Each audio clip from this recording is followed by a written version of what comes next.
تراژێدی کوشتنی کۆڵبەران لە کوردستان هەروە درێژەی هەیە.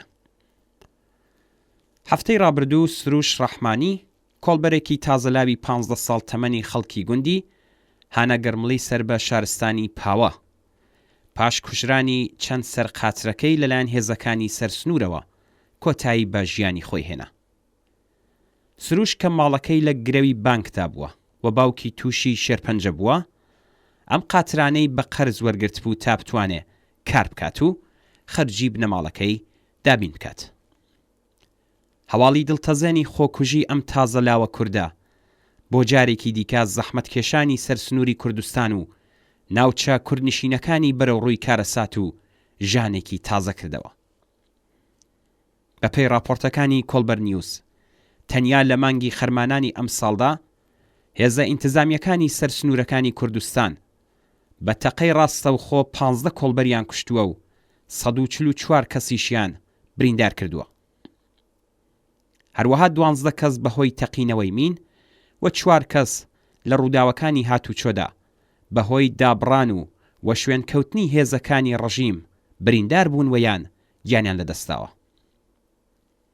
لەناو ئەو کۆڵبەرانەدا کە بە تەقەی ڕاستەوخۆی هێزەکانی ڕەژیم کوژراون، 5 کۆڵبەریان تەمەنیان کەمتر لە 18 ساڵ بووە.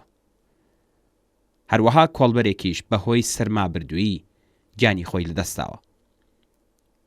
تەجارەت و گواستنەوەی کاڵا لە نێوان هەموو وڵاتانی ئەمڕۆی جیهاندا بوونی هەیە و ڕۆژانە لە ڕێگەی زەوی، دەریا و ئاسمانەوە ملیۆنان تۆن کاڵا دەگوازرێتەوە و تەنانەت لە نێوان سنوورەکانی ئێران و عێراقیش گواستنەوەی کاڵا و مسافر ڕەوتێکی ڕۆژانە و ڕوتینە.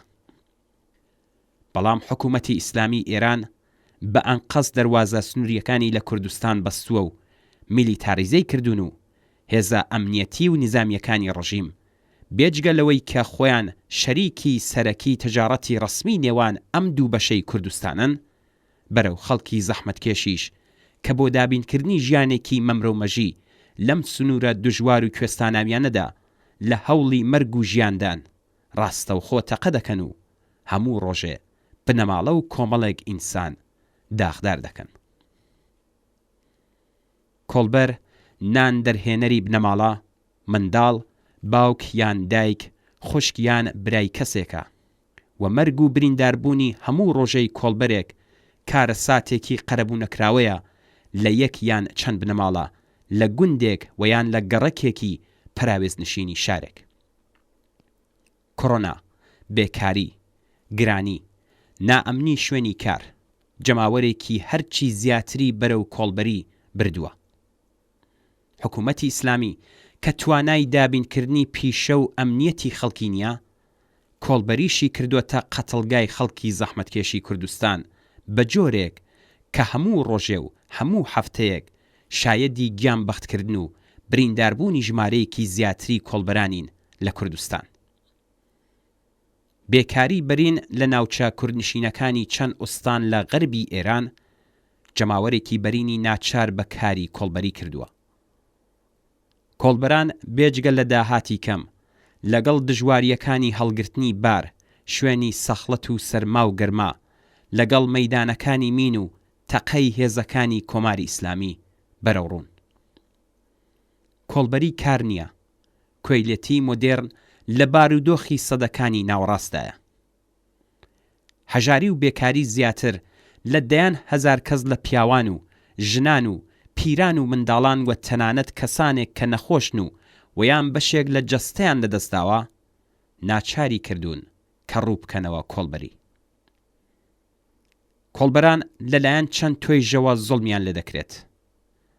حکوومەتی ئیسلامی ئێران کە دەستی داوەتە کوشتنیان، بازرگانان کە بە هیچ یاسایەکی کار و مافی ئینسانی پێبەند نین، دەڵاڵانی بازار کە بەشێک لە سوودی گواستنەوەی کاڵاکان دەبن و هێندێک حیزب و لایەنی سیاسی کە جاروبارە دەستە دەنە باجگیری لە هەردوو بەری سنوورەکانیش.